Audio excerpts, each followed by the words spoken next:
My parents refused to fund my college. Now they begged for $130,000 for my brother's wedding. But what I gave them instead left everyone speechless.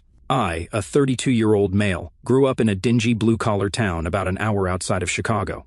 It was the kind of place where the main employer was a factory that was always threatening to close down, and everyone knew exactly what car you drove and who you dated in high school. It was just me, my parents, and my older brother, Jake, a 34-year-old male, who was a year and a half older than me but might as well have been a different species. According to my parents, we lived in a run-down split-level house that my dad, a 58-year-old male, was always promising to renovate but never did. The carpet was a gross beige color from the 1980s, and the kitchen had these hideous yellow countertops that Mom swore would come back in style. Dad worked as a shift manager at the local manufacturing plant, the same place his father had worked before him. Meanwhile, Mom, a 56-year-old female, ran a sad little craft store downtown that barely broke even but gave her something to brag about at church. "I'm a small business owner," she'd say, as if selling yarn and scrapbooking supplies made her Elon Musk. From literally day one, Jake was the golden child. I'm not exaggerating or being dramatic. There are actual baby pictures where he's front and center while I'm barely visible in the background. For example, in one family photo, Jake is sitting on Dad's shoulders while I'm standing off to the side, half cropped out of the frame. This wasn't an accident. It was literally the framed photo they chose to put on the mantle. Jake would half-ass his way to a C+ average, and my parents would take him out for ice cream to celebrate his improvement. Meanwhile, I'd bring home straight A's, and my dad would just grunt and ask if I'd mowed the lawn yet. "School comes easy to you," he'd say, as if that somehow made my achievements less impressive. "Jake has to work for it."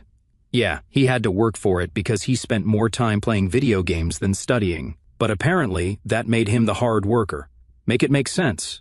I still remember standing in our dingy living room, clutching my regional math competition trophy, while my parents were losing their minds over Jake making the football team as a third-string linebacker. "Jake, honey, this is fantastic. You're going to be the star of the team. You're just so athletic."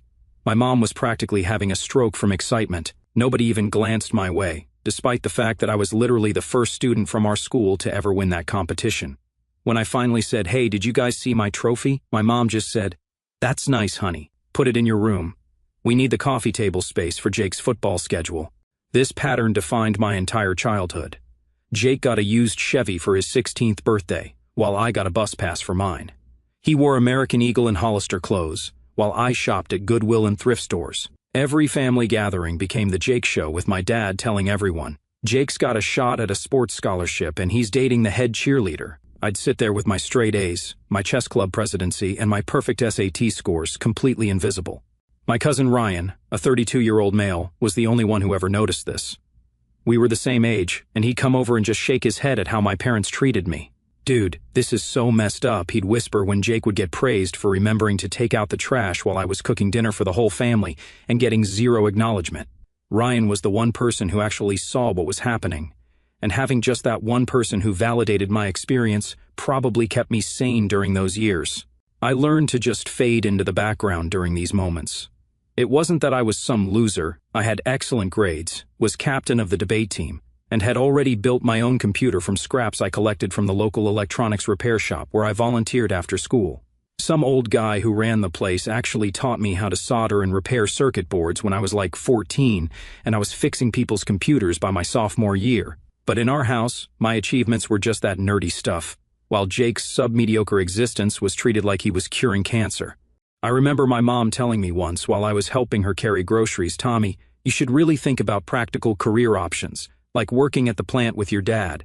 There's nothing wrong with honest blue-collar work." The way she said honest made it sound like anything else I might want to do was somehow a scam.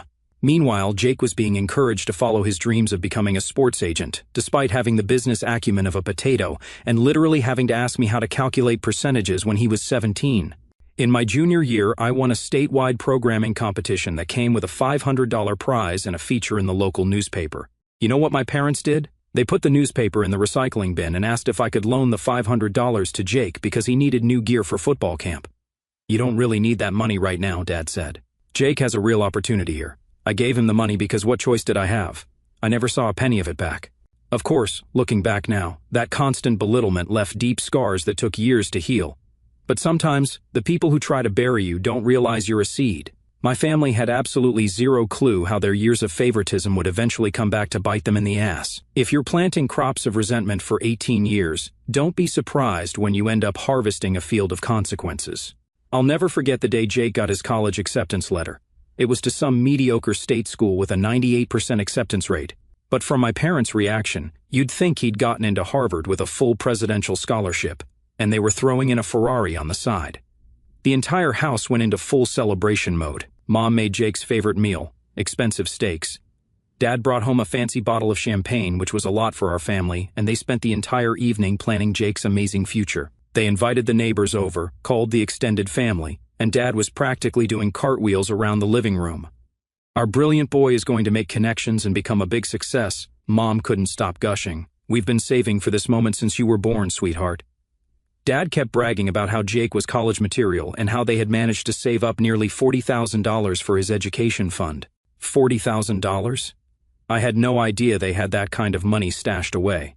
They had always acted like we were barely making ends meet whenever I needed anything. I sat there, pushing my food around my plate, trying to imagine what my own celebration would be like next year. Spoiler alert, there wasn't one. When my college acceptance letters came in, I had worked my ass off. I maintained a perfect 4.0 GPA, was president of 3 clubs, volunteered over 200 hours at the local library teaching senior citizens how to use computers, and even took community college courses on weekends to show initiative. I built an app that helped organize the school's tutoring program, which got me featured in a couple of tech blogs. My hard work paid off. I got accepted to MIT with a partial scholarship for computer engineering. I was over the moon. This was my ticket out of our town, my chance to actually make something of myself. I was so excited that I rushed home to tell my parents, the acceptance letter clutched in my hand, barely able to contain myself. But the response was like a bucket of ice water. Mitt? My mom laughed with this dismissive snort that made my stomach drop. Tommy, be realistic. We can't afford to send you there, even with a scholarship. Besides, you're not really cut out for a place like that. I couldn't believe what I was hearing, but what about all the money you saved for college? You're paying for Jake's tuition and housing and even buying him a new laptop. Dad shifted uncomfortably in his recliner, not even bothering to mute the basketball game. That's different. Jake is going somewhere reasonable, and he has a clear athletic and social path. You? Those tech schools are expensive, and you'd probably drop out anyway. You're more suited for practical work. The plant is always hiring, and with my recommendation you could start at $15 an hour. The unfairness of it hit me like a physical blow. So you saved money for Jake's college but nothing for mine? Even though you've known for years that I wanted to study computer science? Mom had the audacity to look offended. We didn't think you were serious about all that computer stuff. We thought it was just a phase. Besides, Jake needs more support than you do. You're smart. You'll figure something out. I was desperate. I could work while studying, I pleaded. Just help me with the first year. We could get a loan. I'll pay back every penny with interest. I'll even sign a legal contract. We never borrow money on principle, Mom said with this cold voice I'll never forget. We don't do loans, and we're not going to start now. You need to accept your limitations and be practical. Dad finally looked away from the TV. Look, the plant is a good, steady job with benefits. You could work your way up like I did. In 15 years, you could be making $22 an hour with full dental. That's nothing to sneeze at. I stood there, the acceptance letter crumpling in my hand as I clenched my fist. 15 years to make $22 an hour? That's your big dream for me? It's called being realistic, Dad snapped. Not everyone gets to chase silly dreams. Someone has to do actual work in this world. That night, I punched a hole in my bedroom wall and then carefully patched it so they wouldn't have another reason to call me irresponsible. I lay in bed, staring at the ceiling, tears of frustration burning in my eyes. It wasn't just about the money. It was the realization that they had never believed in me, had never even considered that I might be worthy of the same investment they had made in Jake. By morning, though, determination had replaced my anger. I called the only person who had ever actually believed in me, my Uncle Rob, a 51-year-old male, my dad's younger brother, who had always been the black sheep of the family for moving away and starting his own business. Uncle Rob, I need your advice, I said.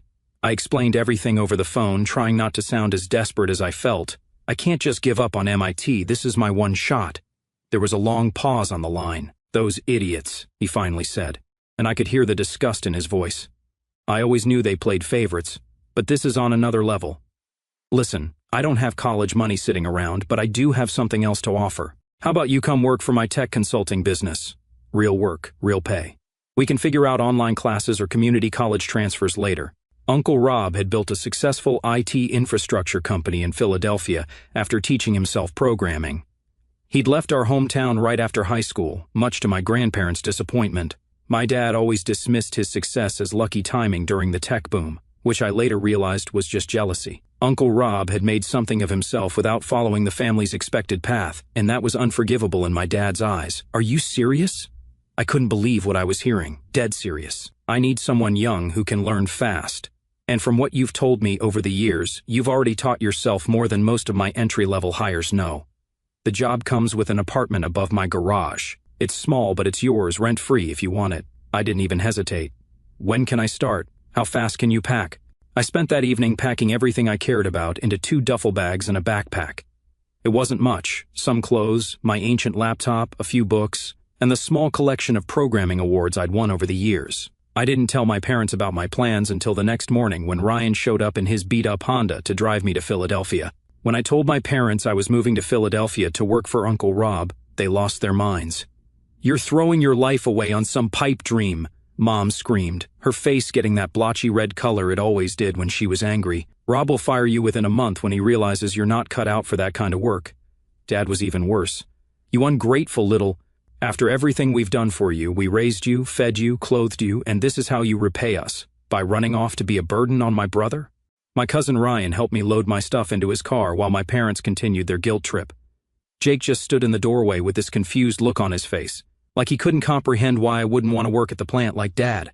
"Don't come back when you fail," Mom said as a parting shot when I was walking out the door. "Don't think you can just crawl back here when Rob gets tired of your attitude." "I won't," I promised, and I meant it. As Ryan and I drove away, I could see my parents in the rearview mirror, standing on the porch with matching expressions of anger and disbelief. That image stayed with me for years, the moment I chose myself over their limited vision of who I could be. "You're doing the right thing," Ryan said after we'd been driving in silence for a while. "They were never going to let you be anything more than Jake's shadow." He was right. And hearing him say it out loud made something settle in my chest. I wasn't crazy. I wasn't ungrateful. I was just refusing to accept their unfair limitations. "Thanks for this," I told him. "I won't forget it. Just remember me when you're rich and famous," he joked. "I want tickets to your TED Talk." We laughed, and for the first time in years, I felt like I could breathe. The road ahead was uncertain, but at least it was mine to choose. Uncle Rob's apartment turned out to be a converted attic, with slanted ceilings that I constantly hit my head on, but it was paradise compared to my old room. I had my own bathroom, a kitchenette, and, most importantly, complete privacy. No one barged in to tell me I was wasting time on my computer or asked me to do Jake's homework for him. The job wasn't glamorous, mostly setting up networks for small businesses and troubleshooting when things went wrong. But Uncle Rob paid me fairly and taught me everything he knew. He was the mentor I'd always craved but never had. When I solved a particularly tricky problem for a client, he'd actually acknowledge it. "Good work, Tommy," he'd say. And those simple words meant more to me than all the forced good job comments I'd gotten from teachers who were surprised the quiet kid knew anything. At night, I took online courses, building my skills and working toward a degree. Uncle Rob let me use the company's high-speed internet and even bought me a better laptop when he saw me struggling with my ancient one. "Consider it an investment in my company's future," he said when I tried to refuse. After 6 months, I had saved enough to enroll in community college part-time, taking classes that I knew would transfer to a 4-year program eventually. It wasn't MIT, but it was a step in the right direction. Meanwhile, I heard through Ryan that Jake had dropped out of college after 3 semesters. Apparently, the sports management dream died when he realized it involved actual work and not just hanging out with athletes. He moved back home and got a job at the plant through Dad's connections. My parents never mentioned his failure during our increasingly rare phone calls, which usually consisted of Mom asking when I was coming to visit and me inventing excuses not to. 4 years flew by. I completed my bachelor's in computer science while continuing to work for Uncle Rob.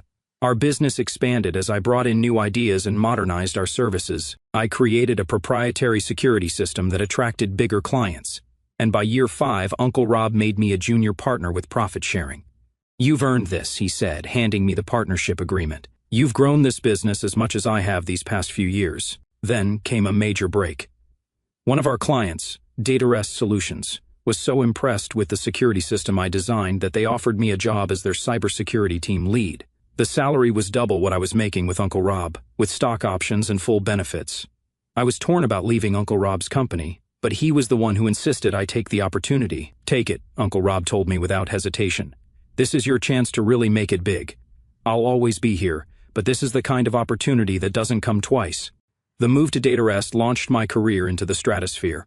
I led projects, built teams, and eventually caught the attention of the executive leadership. 3 years in, I was promoted to Chief Information Security Officer with a salary package north of $220,000, plus stock options that would eventually be worth much more. I bought a sleek downtown condo with floor-to-ceiling windows and a view of the city skyline. I drove a Tesla Model S that I paid for in cash. I dated ambitious women who had their own successful careers. I traveled internationally for work, gave talks at industry conferences, and built a reputation as an innovator in cybersecurity. I sent my uncle and cousin expensive gifts for holidays. They'd been there for me when it mattered. Uncle Rob tried to refuse the first few times, saying he didn't need anything, but I insisted. "You believed in me when no one else did," I told him. "Let me show my appreciation." For Ryan's wedding, I paid for their honeymoon in Hawaii. It was the least I could do for the guy who had helped me escape. But my parents? They got generic Christmas cards. No gifts, no money, no details about my life. They didn't deserve to share in my success. The few times I did speak to them on the phone, they'd ask how that computer job was going, as if I was still fixing printers in someone's basement. I kept my responses vague and changed the subject quickly. Then came the text message from Ryan that changed everything. "Dude, you'll never believe what happened. Jake got fired for showing up late too many times, and your dad got laid off when the plant downsized. Your mom's craft store finally went under too. They're telling everyone you owe them help because family sticks together." I was looking at this text in my corner office when an unknown number called my phone. I answered without thinking. "Tommy, it's your mother." My blood ran cold. "How did you get this number?" "Your cousin Ryan. Thank goodness he stayed in touch with us, unlike some people." "Listen, we need to talk. Your father and I are coming to Philadelphia next weekend. We'd like to see your place." Before I could respond, she continued. "We'll be there Saturday at noon. Text me the address." Then she hung up. I was so stunned I just sat there staring at my phone. The audacity was breathtaking. After nearly a decade of minimal contact, they were inviting themselves to my home. I texted Ryan, "Did you give them my address too?" His response was immediate. "Hell no, just the number because your mom was crying. Sorry man, I was weak. Don't give them your address." But some sick curiosity made me text my address to my mother. I wanted to see their faces when they realized what I'd become without them. I wanted them to see the life I'd built, the one they had been so certain I couldn't have. When Saturday arrived, I made sure my place looked like something out of a luxury magazine. I even hired a cleaning service to make it perfect and ordered fancy pastries from the upscale bakery down the street. At exactly noon, the intercom buzzed. When my parents walked into my apartment, their expressions were everything I'd hoped for. Mom's eyes darted from the panoramic windows to the modern furniture to the original artwork on the walls. Dad stood awkwardly in the entrance, looking smaller and older than I remembered, his factory jacket worn at the elbows. "This is quite something," Mom managed, running her finger along my quartz countertop as if checking for dust. "You must be doing very well for yourself." "I am," I replied simply, offering them seats on my Italian leather sofa. They sat down gingerly, as if afraid they might break something. They exchanged glances before Mom cleared her throat. "Well, we actually have some news. Jake is engaged to Melissa. You remember Melissa from high school, the head cheerleader?" I didn't, but I nodded anyway. High school was a lifetime ago, and I had deliberately forgotten most of it.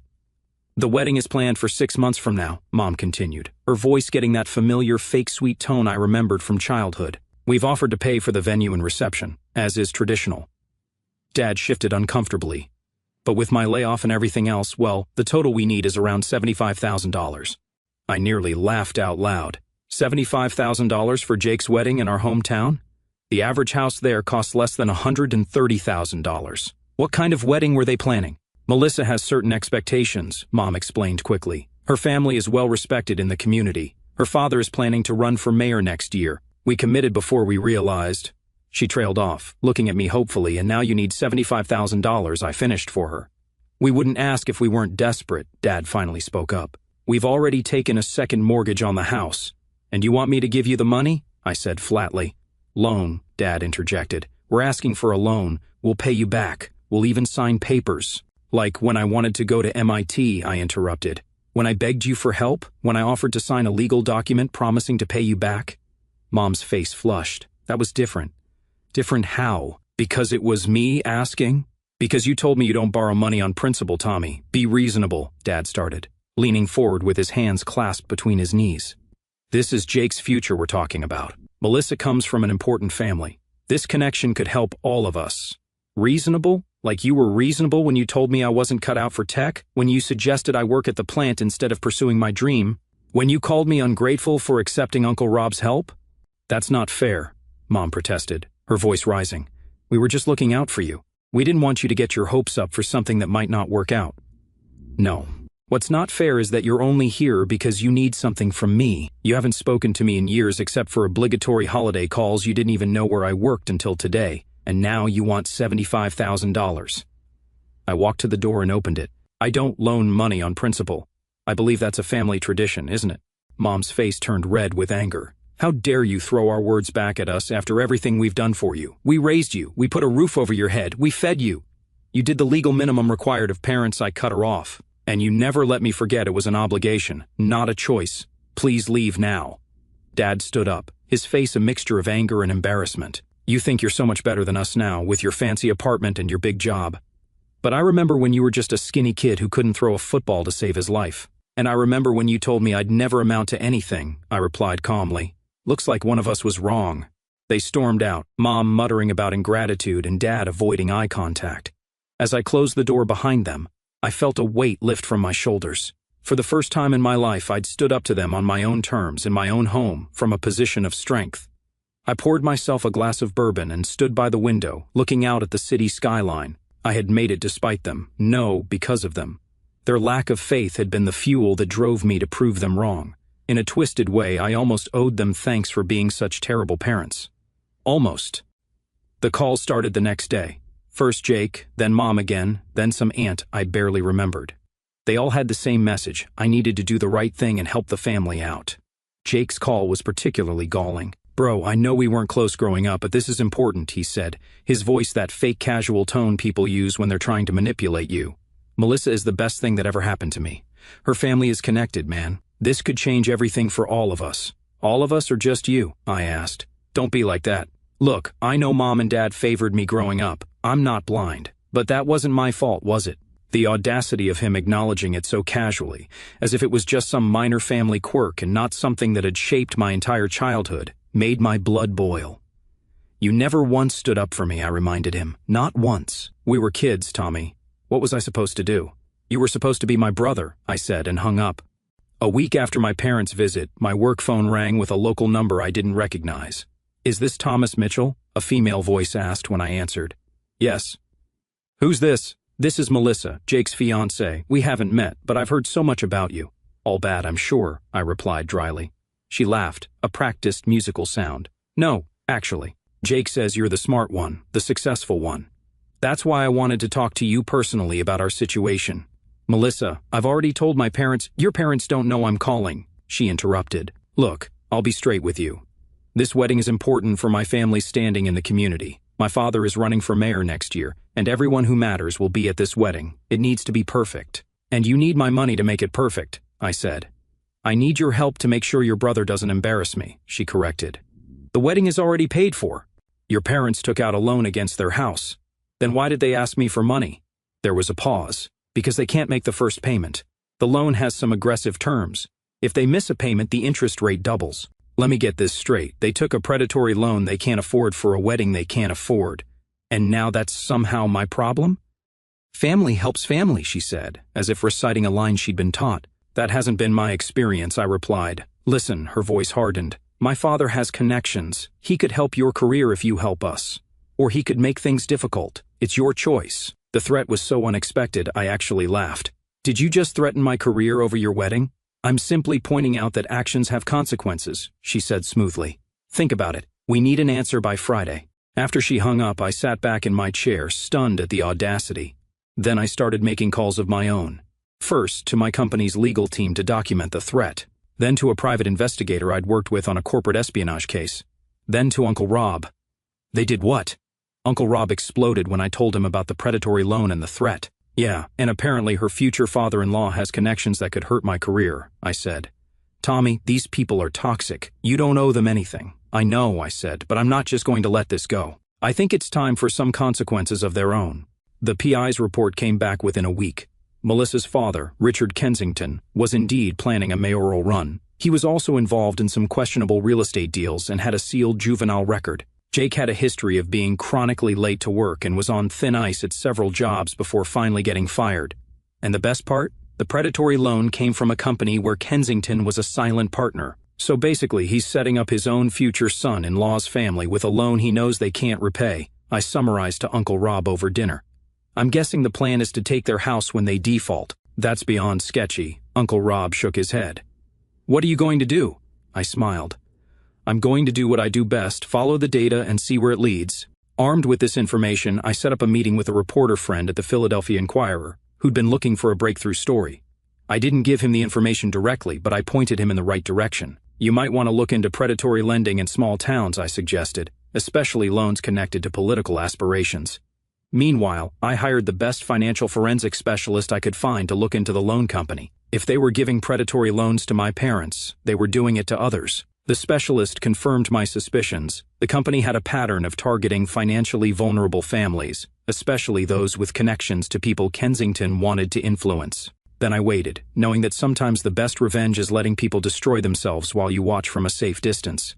2 weeks later, my plan started bearing fruit. The Inquirer ran a front-page exposé on predatory lending targeting financially vulnerable families in small towns. They specifically highlighted the company that had given my parents their loan, tying it to Richard Kensington, and questioning the ethics of a mayoral candidate profiting from such practices. The story got picked up by state news outlets, and then national ones. Suddenly, Richard Kensington's mayoral aspirations were in serious jeopardy. The article didn't mention my parents specifically, but it detailed several cases similar to theirs, complete with quotes from financial experts about how these loans were designed to fail. My phone exploded with calls and texts from my parents and Jake, all of which I ignored. Then came an email from Melissa. Subject line, "You did this." The body of the email was surprisingly short. "I know you're behind this. You've ruined everything. My father knows people who can make your life very difficult." I didn't bother responding. Instead, I forwarded the email to my lawyer with a note, "Add this to the file of threats from the Kensington family." Next, I contacted a consumer protection attorney and paid them to represent my parents in a predatory lending lawsuit against Kensington's company without telling my parents. I wanted to help them escape the loan, but I wasn't about to give them the satisfaction of knowing I was behind it. The attorney called them directly, explaining that they had been selected as potential plaintiffs in a class action suit against the predatory lender. All legal fees would be covered. They just needed to provide documentation about their loan. 2 days later, my mother called. "What did you do?" she demanded without preamble. "I have no idea what you're talking about," I replied calmly, leaning back in my office chair. "This lawyer called us about a lawsuit against Richard's company. Then Richard called Jake, screaming about betrayal. The wedding is off, and it's somehow your fault." "That's unfortunate," I said, "but maybe Jake dodged a bullet." Melissa doesn't sound like someone who truly cared about him. "You ruined everything," Mom was crying now. "The loan company is threatening foreclosure. Jake lost his new job at Richard's office, and we have nowhere to turn. That sounds like a series of consequences for poor decisions," I observed. "Please," her voice changed, becoming small and desperate.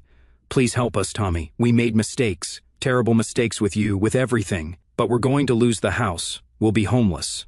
For a moment I almost felt sorry for them. Almost. But then I remembered all those years of being treated like I was less than Jake. All those times they dismissed my dreams and abilities. All the support they had denied me while lavishing it on my brother. "I'll think about it," I said and hung up. I did think about it for a whole week. I thought about all the times they had dismissed me, belittled me, chosen Jake over me. I thought about how they had laughed at my dreams and refused to help me when I needed it most. I thought about the fact that they had only reached out when they needed something from me, not because they actually cared about my life or wanted to repair our relationship. But I also thought about something Uncle Rob had said when I first moved in with him. The best revenge isn't making others suffer. It's living well and being nothing like the people who hurt you. Then I made a decision. I called a real estate agent in my hometown and had them find a rental property, a modest 3-bedroom ranch house in a decent neighborhood. Nothing fancy, but comfortable and well-maintained. I bought it outright through an LLC, ensuring my name wasn't on any paperwork. I wanted to help, but I didn't want them to have any legal claim on me or my assets. Then I called my parents. "I've thought about your situation," I said when my father answered. "I'm willing to help, but on my terms." The relief in his voice was palpable. "Anything, Tommy, we're desperate here. I've arranged for a place for you to live. It's not fancy, but it's better than being homeless." The address is 1472 Oakwood Drive. The keys will be in a lockbox on the door. The code is 1989. You bought us a house? Dad sounded stunned, and I could hear my mother in the background asking what was happening. I'm providing you with housing, I corrected. There are conditions. What conditions? His voice immediately turned suspicious. First, I want a full acknowledgement and apology from both you and Mom for how you treated me growing up and when I needed college help. Not just a quick sorry, but a real accounting of everything, written and in person. Tommy, that's in the past. Second, I continued, as if he hadn't spoken. Jake needs to get real help for his issues and find steady employment, not through connections but actual work. There was a long pause. How did you know about his problems? I make it my business to know things now, I said. Third, you and Mom will attend financial literacy classes that I'll arrange and pay for. And finally, you'll both do 100 hours of community service at the local library, the place that gave me sanctuary when home didn't. This is humiliating, Dad protested. More humiliating than losing your house? More humiliating than how you made me feel my entire childhood? More humiliating than having to beg me for money after telling me I'd never amount to anything? The line went quiet. Those are my terms, I said. Take them or leave them. We'll take them, he said quietly. We don't have a choice. No, you don't. Just like I didn't have a choice when I needed your help for college. The difference is, I'm actually offering you a way forward. 2 weeks later, I flew back to my hometown. My parents had moved into the rental house. When I pulled up in my rental car, they were waiting on the porch, looking older and defeated. Mom rushed down the steps and tried to hug me. I stepped back. The apology first, I said. We sat in their new living room as they took turns acknowledging how they had favored Jake, dismissed my achievements, and refused to help with my education. Mom cried. Dad stared at the floor, his voice hollow. We were wrong, Dad finally said, meeting my eyes. You were the one with the real potential, and we were too blind to see it, too stuck in our old-fashioned ideas about success. After an uncomfortable dinner, I returned to my hotel. The next day, I visited Jake at his new job at a local tech repair shop, an ironic twist, considering how they dismissed my interest in computers. Tommy, he said, his voice subdued, you actually came. I said I would help if you got real help, I replied. For the first time in our adult lives, we had a real conversation about growing up and the pressure he felt to be the golden child. You know what's ironic? He said as our visit was ending. You're the one who actually made something of yourself. Without help, without the constant praise. You just did it. Before I left town, I stopped by the rental house one more time. I've made a decision, I told my parents. I'm transferring ownership of this house to you. It will be yours, free and clear. They stared at me in shock, but I continued. I want something in return. Anything, Mom said quickly. I want you to understand that this doesn't fix our relationship. I'm doing this so I can move on with my life without your situation hanging over me. I don't want your gratitude. I just want to be free of this cycle. We understand, Dad said quietly. Do you? Because here's what's going to happen. You're going to continue the financial classes and the community service because it's the right thing to do. You're going to support Jake's recovery, and you're going to accept that I may never want a close relationship with either of you. As I drove away from my hometown, I felt a strange lightness, not forgiveness. I wasn't sure I'd ever truly forgive them, but something like closure. My phone buzzed with a text from Uncle Rob. How'd it go? I thought for a moment before replying, I'm coming home. The real home. And I meant it. My life in Philadelphia, the career I'd built, the friends I'd made, that was my real home now. Not the past, not the grievances, not the childhood that had shaped but no longer defined me. Some bridges, once burned, should stay ashes. But from those ashes I'd built something stronger, something entirely my own.